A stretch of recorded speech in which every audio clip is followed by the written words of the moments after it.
Bonjour et bienvenue dans cette troisième partie de nos entretiens sur l'Égypte pharaonique, sève nourricière des langues et cultures africaines. Dans cette troisième partie, nous allons aborder la question de l'origine des peuples qui occupent actuellement l'espace sénégambien et nous allons aussi émettre un certain nombre d'hypothèses, par exemple sur la formation de la langue Wolof. C'est pourquoi nous l'avons sous-titré de la vallée du Nil à la vallée du fleuve Sénégal. Les arguments que nous allons donner seront en priorité des arguments d'ordre historique, mais aussi des arguments fondés sur les découvertes archéologiques et aussi les éléments fournis par les traditions de ces mêmes peuples, les traditions orales des mêmes peuples qui occupent cet espace sénégambien.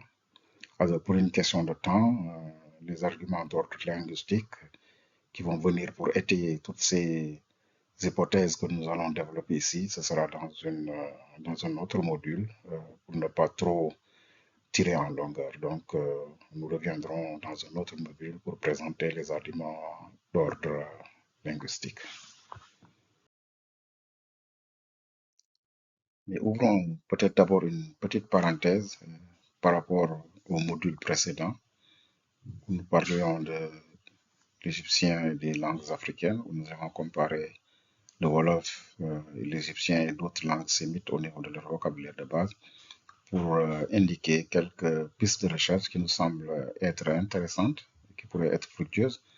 Bon, je pense que ce serait intéressant de comparer le Wolof et l'égyptien au niveau de la formation des mots, des procédés de formation des mots. Nous avons donné quelques exemples comme la déduplication, la dérivation, etc. Mais je pense que des études beaucoup plus systématiques pourraient donner des résultats fort intéressants dans ce domaine-là. Je pense aussi pour les autres langues sénégambiennes, elles devraient être encore davantage confrontées à l'égyptien. Je pense au-delà des langues comme le Peul, comme le Sérère, le Mandingue, etc., le Diola. Je pense qu'elles devraient être confrontées davantage à l'égyptien ancien. Nous avons certes un capital de connaissances énorme dans ce domaine, constituent les travaux de Cheikh Anta Diop dans ce domaine. La parenté génétique de l'égyptien et des langues africaines, les travaux de Benga, aussi sur l'origine commune de l'égyptien et des langues africaines, et aussi de la linguiste française Lila Hombourger, mais qui avait aussi des racines anglaises et allemandes, qui dès les années 1920 avait écrit une série d'articles sur la parenté de l'égyptien ancien et des langues africaines. Donc c'est une vraie pionnière dans ce domaine. Sur les noms égyptiens des parties du corps dans les langues négro-africaines, par exemple, les langues africaines modernes et l'égyptien ancien, les morphomes communs à l'égyptien et aux langues africaines, les représentants modernes de l'égyptien, qui avaient aussi fait une tentative de reconstruire les classes nominales dans certaines langues africaines, dont le Peul, à partir de l'égyptien ancien. Donc, c'est une vraie pionnière dont l'œuvre mérite d'être connue, à mon avis, et évaluée à sa juste valeur. Alors, tout ça donc pour dire que les recherches doivent se poursuivre et s'approfondir, donc pas seulement dans le domaine d'ailleurs de la linguistique historique, mais dans les autres domaines aussi, autant la sociologie, la philosophie, le droit, la médecine, l'histoire des sciences. Voilà, donc je pense aussi que là, nous devons éviter un certain nombre de travers. Donc, Cheikh Anta a dit, Cheikh Anta a démontré, c'est bien, mais je pense qu'il faut aller quand même au-delà. Et je pense que dans son esprit, dans l'esprit de Cheikh Anta, ce qui est le plus important, c'est qu'il a en fait balisé une voie qui doit être poursuivie et approfondie. Voilà, donc si on fait même la comparaison avec le domaine de l'indo-européen, l'indo-européen dispose quand même d'une tradition de recherche de plusieurs siècles déjà, alors de presque 3 siècles de recherche dans le domaine de l'indo-européen et les recherches continuent. Donc, les recherches dans ce domaine doivent se poursuivre et s'approfondir. Voilà, donc nous allons fermer cette parenthèse. et passer à notre thème d'aujourd'hui, c'est-à-dire les origines des peuples qui vivent actuellement dans la Sénégambie. Et pour ce faire, nous interrogeons d'abord les traditions de ces peuples eux-mêmes. Parce que je pense que pour connaître l'histoire de quelqu'un, c'est peut-être le sens commun, mais ce qui est plus évident, c'est de demander à cette personne d'où tu viens. Alors, ces peuples-là n'ont pas ignoré leur histoire, puisque au début du siècle dernier, au début du XXe siècle, il y avait une conscience parfaite qui était là, présente, dans ces populations-là, qu'elles venaient de, de l'Égypte.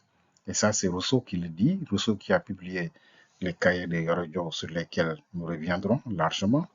Rousseau dit, et ça, je pense qu'il faut insister sur cela, parce que les mots, quand même, ont leur sens. Rousseau dit l'opinion générale. Il ne dit pas que c'est l'opinion de quelques personnes ou bien l'opinion de certains intellectuels, etc. Mais il dit l'opinion générale en Sénégambie, c'est que cette région doit son peuplement, toutes ces régions doivent son peuplement à différentes migrations venues d'Égypte.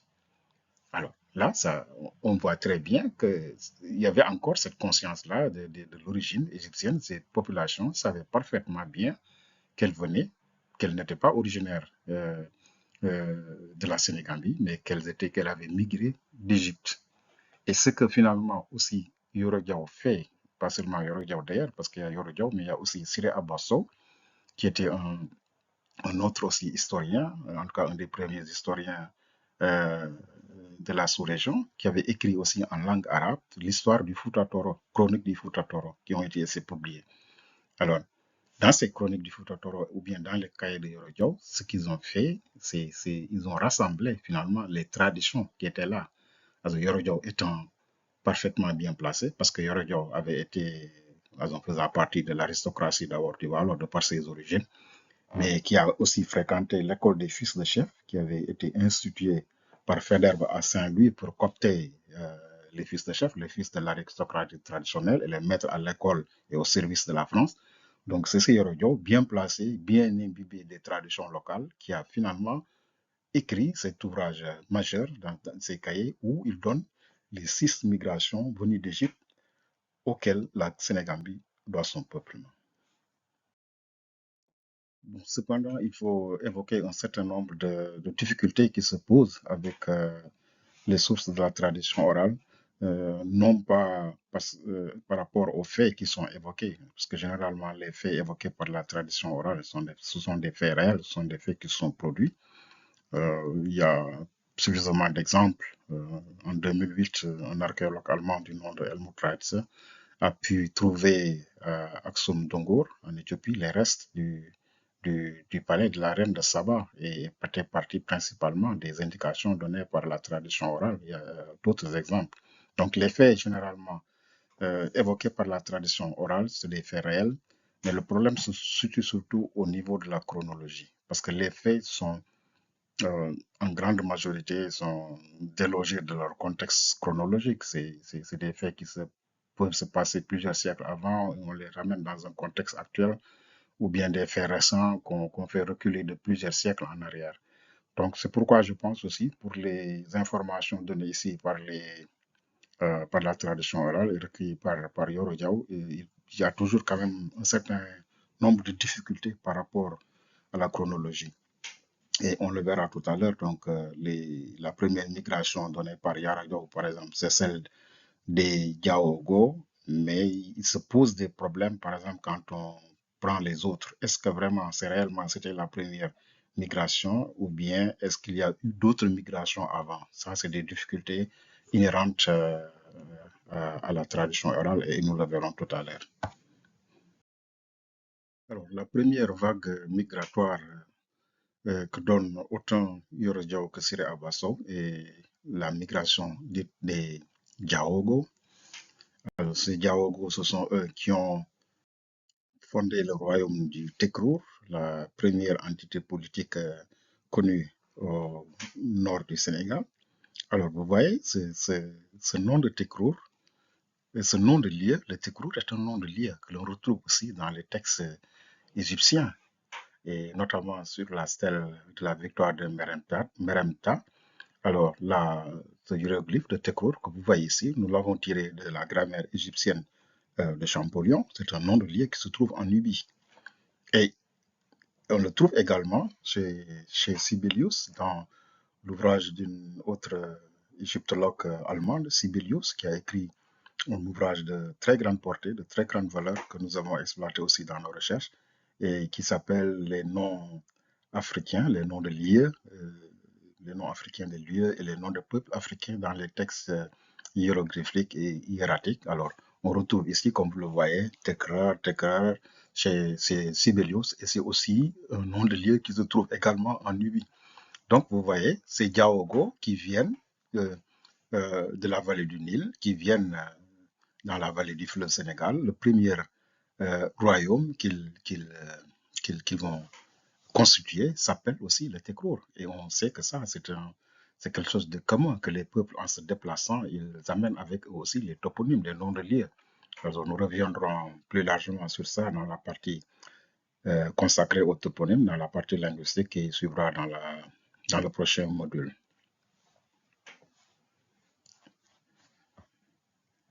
Alors, un autre élément que rapporte Yorodio et les traditions orales et qui se laisse encore vérifier par les sources historiographiques égyptiennes et nubiennes, c'est ce que, comme le dit Yorodio, que ce sont les Diaogo qui ont introduit la métallurgie du fer et la culture de décrue du mil sur les terres d'inondation de la vallée du fleuve Sénégal. Alors, cette métallurgie du fer qu'on a retrouvée au nord du Sénégal avec les hauts fourneaux.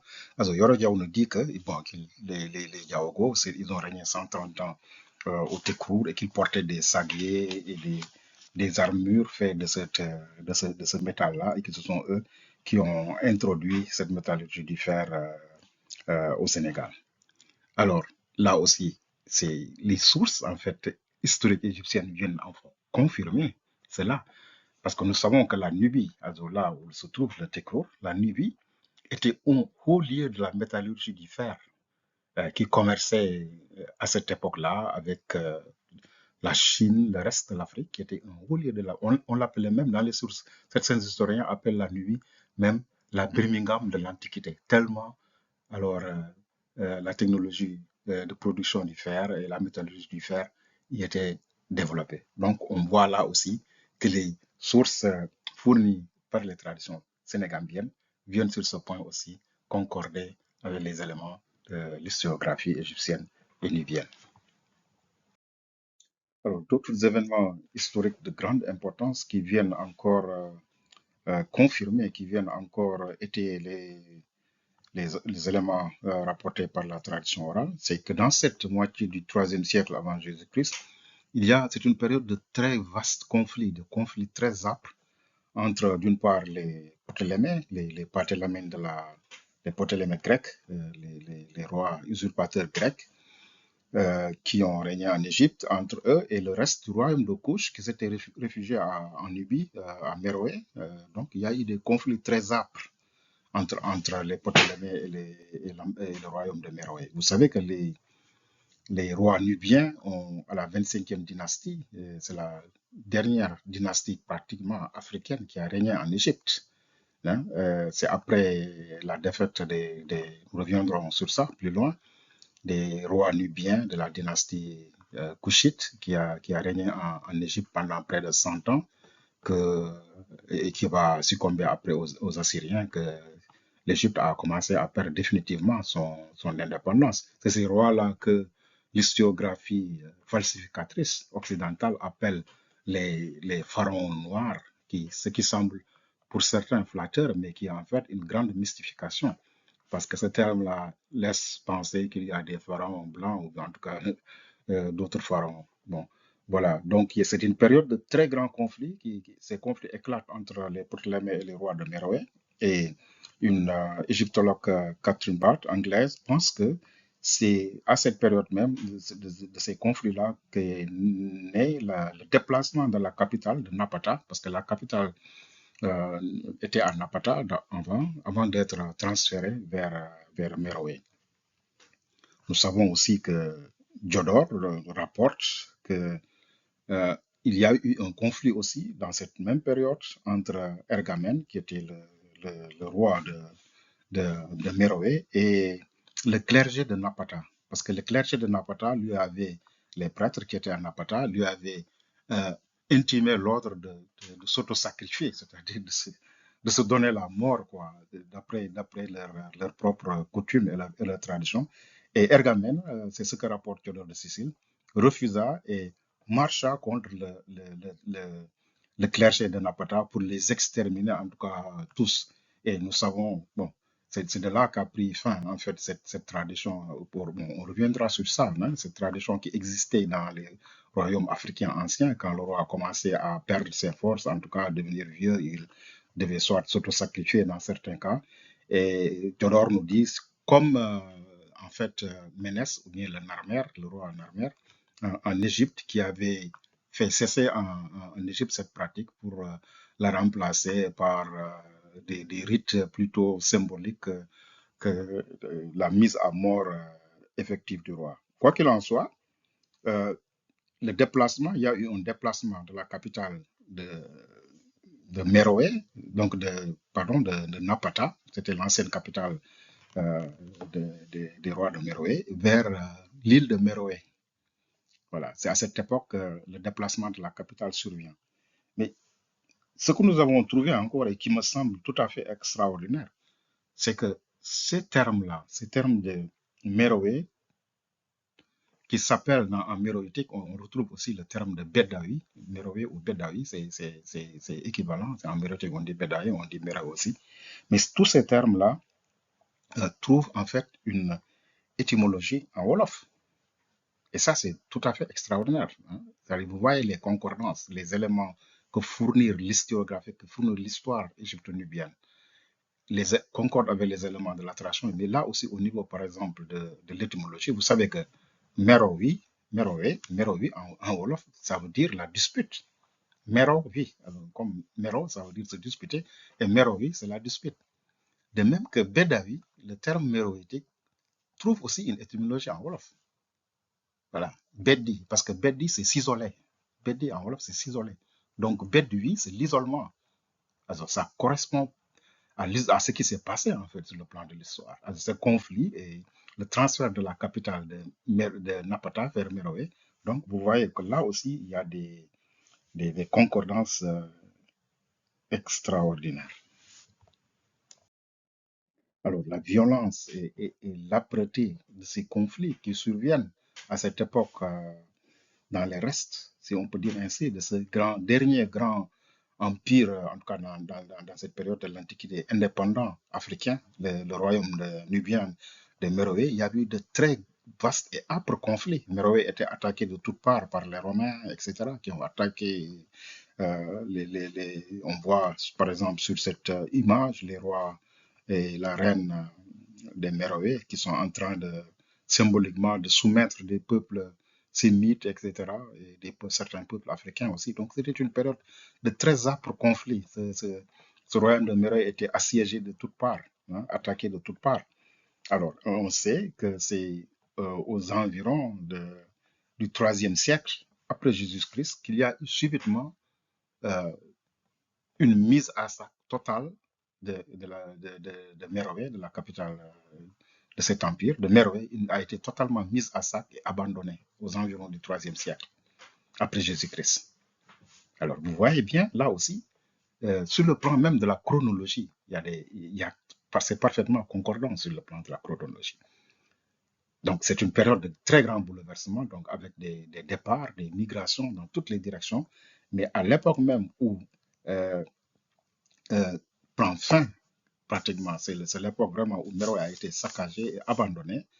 Vous voyez, c'est cette époque, peu après, c'est au IIIe siècle, parce qu'on dit que le royaume du Tekrour était contemporain de l'Empire du Ghana. Et on situe les débuts de l'Empire du Ghana, même si c'est plus ou moins incertain, au IIIe siècle après Jésus-Christ. Donc là aussi, même sur le plan de la chronologie, nous avons évidemment des concordances tout à fait inouïes. Des études devraient être consacrées à ces grandes reines africaines, ces reines de Méroé. des grandes reines africaines de l'Antiquité qui ont vaincu à plusieurs reprises les Romains et d'autres peuples et qui sont pratiquement inconnus dans nos écoles et dans la grande opinion publique africaine.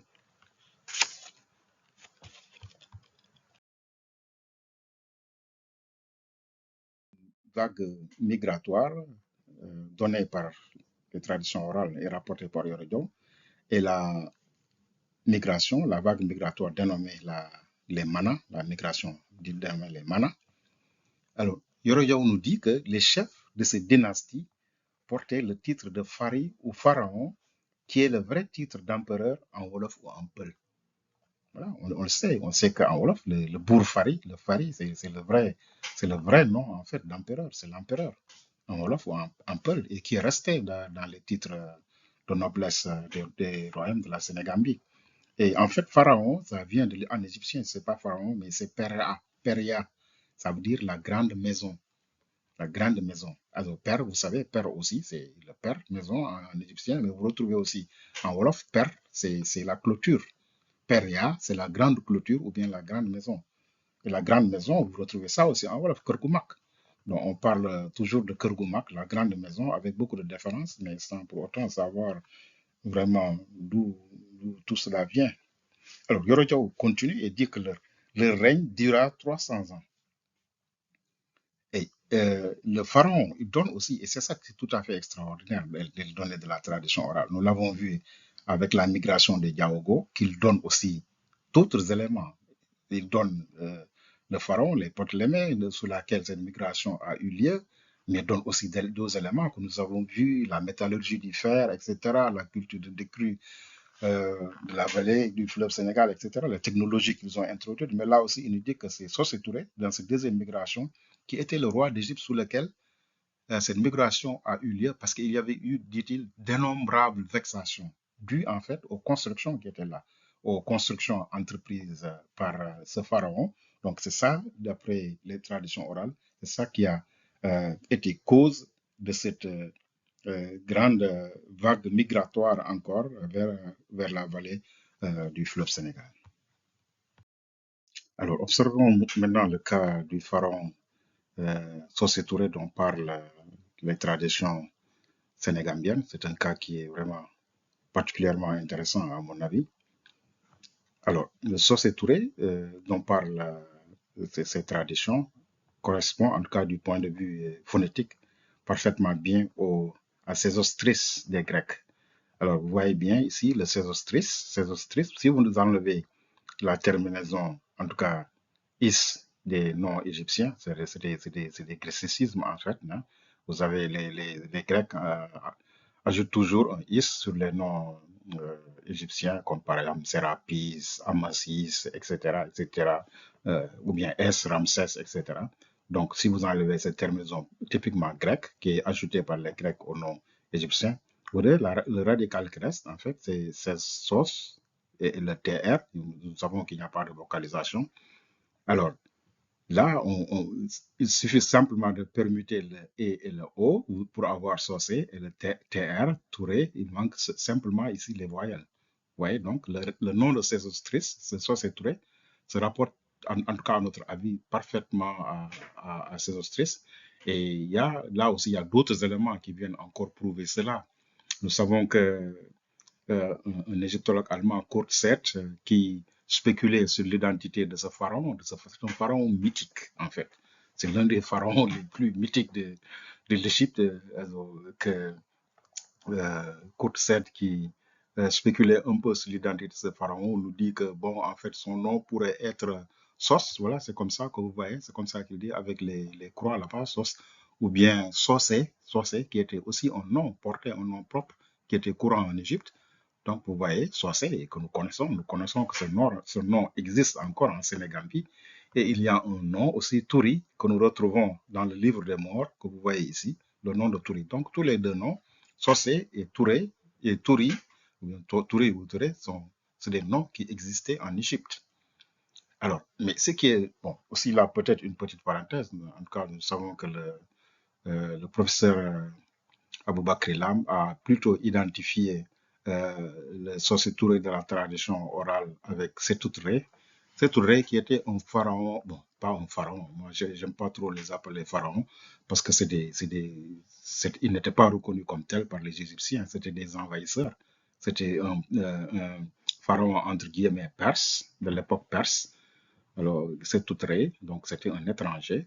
Donc, l'identification de Sosé Touré avec cet Touré, si de point de vue phonétique, ça a un sens, pour moi, en tout cas, par rapport aux événements qu'amènent les traditions orales, ça ne concorde pas trop. Là, je ne suis pas trop d'accord. Parce que la tradition orale nous dit que euh, les causes de ce départ-là, c'était les vexations dues aux nombreux travaux qui étaient entrepris par ce pharaon-là. Alors, nous savons très bien que les Sésostris, c'est des pharaons de la 12e dynastie, étaient les plus grands bâtisseurs et aussi les plus grands conquérants de l'Égypte. Alors, Sésostris, sa geste est rapportée des siècles après, plus tard, par les premiers historiens grecs qui ont visité l'Égypte. Bon, il aurait conquis toute l'Asie et était même allé jusqu'aux rives du Gange en Inde et une partie de l'Europe. C'était un très grand conquérant. On l'appelait d'ailleurs le Napoléon de l'Antiquité. C'était un grand bâtisseur aussi.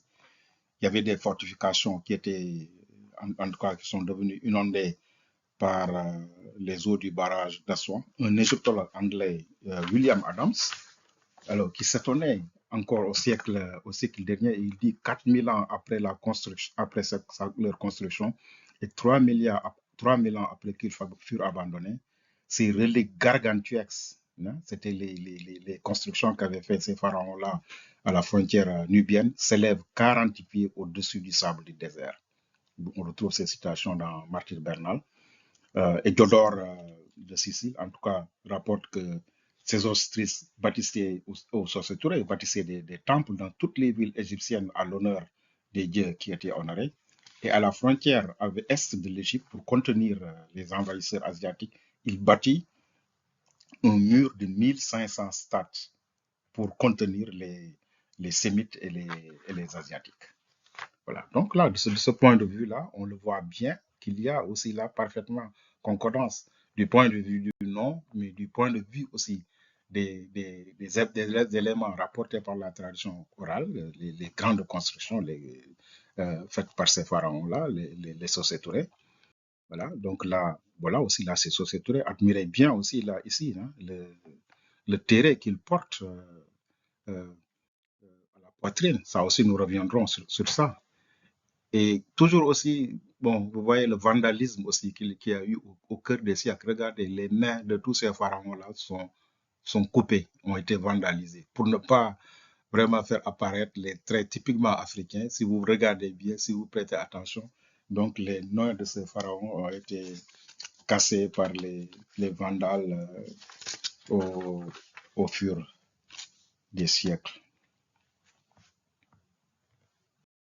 Alors, la troisième vague migratoire appelée Tonjon par les traditions, c'est elle qui, d'après Urojo, aurait amené par plusieurs vagues successives les Soninké dans la vallée du fleuve Sénégal, et toujours pour les mêmes motifs de dureté des travaux qui avaient lieu là-bas en Égypte.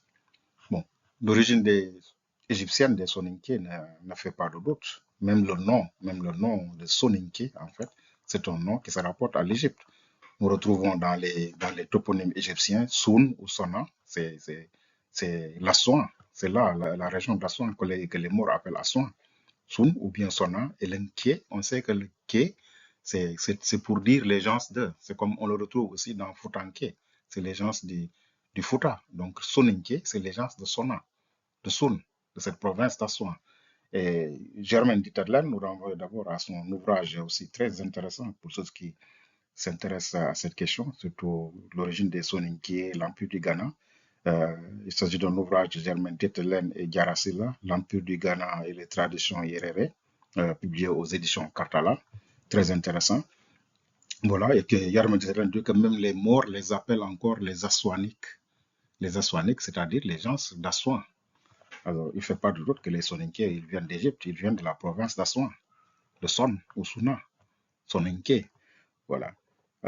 Et tous les mythes soninké de la fondation de l'Empire du Ghana, le culte du serpent Bida, le sacrifice annuel qu'on rapporte d'une vierge aux eaux du fleuve, etc. Tout cela se retrouve en fait en Égypte. On sait que les Égyptiens ils sacrifiaient une vierge au Nil et d'après certaines traditions, ça a été supprimé de façon très tardive.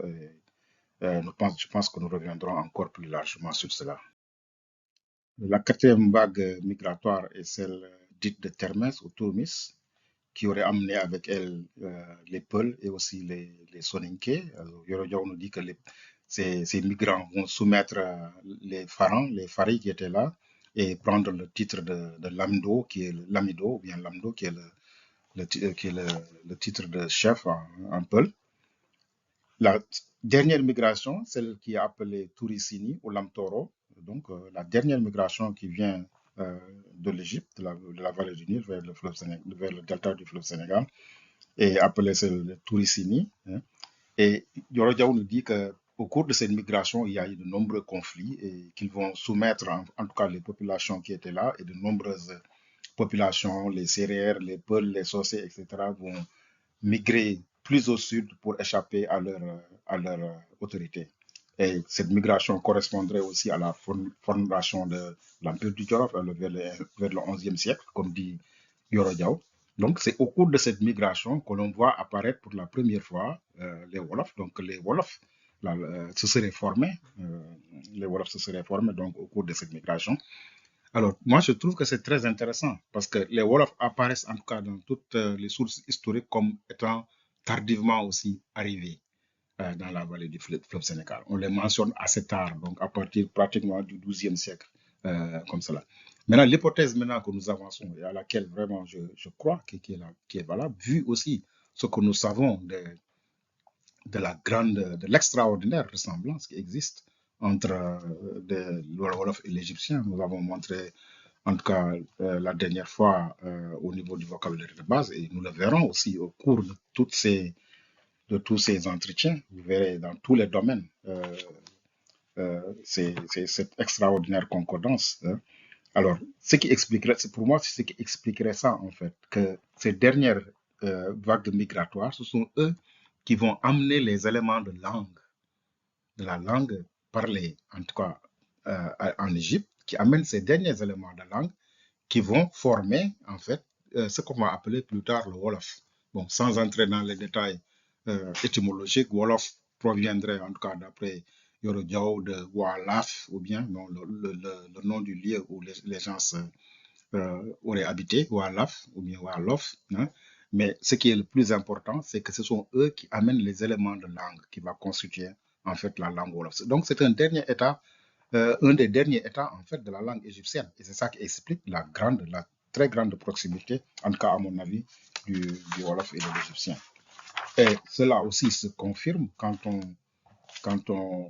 regarde les sources historiques. Un Égyptien, un égyptologue comme Amélino, un grand égyptologue français qui n'a jamais versé vraiment dans la falsification historique, qui nous dit que cette langue, c'est-à-dire, ou bien les langues qui ont été parlées successivement en Égypte, en tout cas, il dit que cette langue a été parlée jusque vers le Xe siècle de notre ère, vous voyez, hein. Et c'est à cette époque seulement que, en tout cas, les derniers états de la langue égyptienne commencent à s'éteindre devant la prédominance de l'arabe. Donc, vous voyez, cette dernière population qui arrive euh, dans la Sénégambie, c'est à partir de ce moment que se constitue le peuple Wolof qui arrive avec un dernier état de la langue ancienne, de la langue égyptienne, le dernier état de la langue égyptienne. Et c'est ça, en fait, qui explique, à notre avis, en tout cas, cette extraordinaire proximité qu'il y a entre le Wolof et l'égyptien.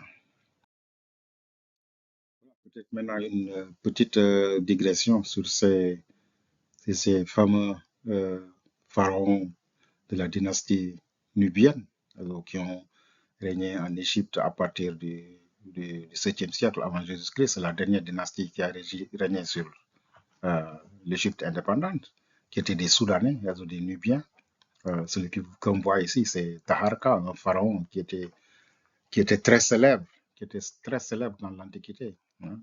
et dont le nom même vient dans la Bible. Hein. Le nom de Taharqa vient dans la Bible. Là, on est dans le livre de Josué, c'est au chapitre 19, dans le vers 9. Voilà, il est dit qu'ici, le roi d'Assur, Assur, c'est l'Assyrie, les Assyriens, ce sont eux qui vont, en fait, après avoir vaincu la dynastie des Nubiens, qui vont maintenant occuper l'Égypte. C'est à partir de là, à partir d'eux que l'Égypte n'était plus devenue indépendante. Le roi d'Assur avait pris la nouvelle que voici au sujet de Tirhaka, donc c'est Tarka, roi d'Éthiopie. Voici qu'il s'est mis en campagne pour passer à l'attaque contre toi, etc. Donc c'est lui qui a vraiment combattu de longues années contre les Assyriens, qui a résisté de longues années contre les Assyriens et ses successeurs aussi. Voilà, Taharqa qui vient, non, qui a fait, qui était vraiment une grande légende, un grand chef de guerre de l'Antiquité. Et qui a même, Taharqa, qui a même sauvé Jérusalem contre les Assyriens. Voilà, Taharqa a sauvé Jérusalem contre les Assyriens. Ça, c'est un livre aussi tout à fait extraordinaire de Henry T. Obin, qui un ancien pensionnaire de Harvard, qui a écrit ça, The Rescue of Jerusalem, The Alliance Between Hebrews and Africans, bon, en 701 avant Jésus-Christ. Voilà. C'est Taharqa qui a amené les troupes qui ont sauvé Jérusalem contre les Assyriens. Et ça, c'est des éléments d'histoire que dont nous ne tenons même pas compte. C'est les autres qui en parlent. Hein. En 700 avant Jésus-Christ, qui a été sauvé Jérusalem. Taharqa, un des grands pharaons de la dynastie éthiopienne, nubienne, qui a régné en Égypte. Et ce qui est le plus de voir aussi que pendant le règne de cette dynastie éthiopienne ou nubienne, il y a eu une renaissance à tous les niveaux en Égypte. Une renaissance culturelle, des anciennes traditions ont été revivifiées. Euh, il y a eu de grands chantiers. Beaucoup de choses ont été construites sous cette dynastie nubienne. Voilà. Et c'est eux d'ailleurs que, comme je l'avais dit, les falsificateurs appellent les rois, les pharaons noirs, comme s'il y avait eu des pharaons blancs. Voilà une statue de Taharqa toujours. Voilà, c'est les mêmes rois nubiens euh, dont nous avons parlé. Voilà, tout ça, c'est des statues de cette dynastie, de cette grande dynastie nubienne qui a régné en Égypte. Voilà, et là, je crois que c'est le dernier qui a régné en Égypte, un des successeurs un de ses fils de Taharqa. C'est les pyramides de Méroé.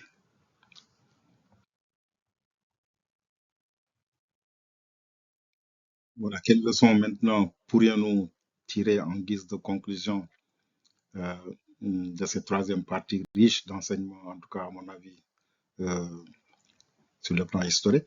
D'abord, je pense, c'est de voir l'ancienneté de la cohabitation entre les différents peuples qui sont actuellement en Sénégal, qui ont entretenu, qui se sont mélangés, qui ont entretenu, qui se sont métissés, qui ont entretenu des liens de parenté depuis la vallée du Nil, qui ont les mêmes références historiques, qui ont cohabité ensemble dans la vallée du fleuve Sénégal, qui se sont mélangés de plusieurs façons. Voilà, donc je crois que c'est un héritage tout à fait exceptionnel qu'il convient de préserver par tous les moyens. Et ces peuples n'ont pas seulement cohabité, ne se sont pas seulement mélangés, elles ont cohabité de façon pacifique. Elles ont créé des institutions sociales très, très spécifiques, très importantes. Et comme on le sait, ce qu'on appelle le cousinage à plaisanterie, qui est un des, en fait, des facteurs régulateurs de stabilité sociale, qui empêche finalement tous les conflits ethniques que l'on voit apparaître ailleurs, que la plaisanterie qui existe entre les différentes ethnies, que ce soit les Peuls avec les Sérères avec les Diola, etc. Et tous ces cousinages à plaisanterie n'existent en fait que pour des peuples qui ont cohabité ensemble et très longtemps. Et d'autres institutions sociales aussi, même au niveau d'une même ethnie, on voit aussi d'autres institutions sociales qui ont été inventées pour stabiliser les relations sociales, ce qu'on voit dans un clan, entre les différents noms de famille, par exemple, entre les différents noms. Si je sais les Halpulaar, vous voyez par exemple les Han, par exemple, qui sont cousins des dias ou bien des lits ou bien des salles. Ce que vous voyez aussi la même chose, si vous allez chez les Wolofs, c'est la même chose. Les Diop peut-être avec les Diens, etc. Les Serrères, les Failles avec les Diouf, hein. Chez les Mandingues et les Diola, les Mané avec les, si je ne me trompe, avec les Colis, etc. Donc, c'est des institutions tout à fait fascinantes et que nous devons préserver. Pour moi, en tout cas, quand on parle d'héritage culturel, c'est ça, un héritage qui est digne d'être préservé, que nous devons préserver. Et là, je pense que les autorités, en tout cas, devraient aller un peu dans ce sens. Par exemple, pourquoi pas, il y a des initiatives, si je ne me trompe, qui ont été prises par une association, mais je crois que les autorités pourraient prendre, aller un peu plus et instituer, par exemple, une journée nationale je sais pas, des cales, quoi, ou bien des gamous, je sais pas, de ce cousinage à plaisanterie pour vivifier, pour maintenir cette tradition extraordinaire. En tout cas, quand on parle de culture, pour moi aussi, c'est ça, hein. La culture ne se limite pas seulement à la danse, etc., et aux autres. Mais ça aussi, c'est des institutions sociales qu'il faut préserver. Et aussi regretter quand même un certain discours qui est pour moi identitaire, qui n'a rien à voir avec les réalités sociologiques, le fait de certains, en tout cas pour moi, qui ne comprennent pas vraiment les réalités historiques, les soubassements historiques qui existent entre les différentes populations, des liens qui existent entre les différentes populations sénégalaises, qui se recroquevillent derrière un discours identitaire vraiment d'un autre âge. Voilà, je crois que pour contrer cela, la meilleure façon, c'est de faire revivre ce passé, de voir vraiment ce legs extraordinaire que constitue voilà, cet extraordinaire brassage de population au niveau du Sénégal et au niveau de la Sénégambie. Voilà. Donc, nous devons plus insister sur notre unité. Voilà. C'est notre unité, c'est l'unité culturelle, hein, l'unité du point de vue de nos références historiques et culturelles, etc. C'est ça, pour moi, en tout cas, qui est le plus important. Voilà. Alors, dans la partie qui va suivre, maintenant, comme je vous l'avais annoncé, nous allons amener des éléments linguistiques pour, euh, pour encore étayer davantage tout ce que nous venons de dire. Voilà, je vous remercie de votre attention et vous prie aussi de rester connecté, de partager ces, ces informations avec les autres. Et surtout aussi, abonnez-vous pour être au courant de tout ce qui va venir. Malheureusement, du fait de mes occupations professionnelles, je ne peux pas le faire, tout ce travail-là, au rythme que j'aurais voulu. Mais en tout cas, nous ferons tout pour nous y atteler, pour continuer d'échanger sur toutes ces questions qui nous paraissent importantes. Merci, à bientôt.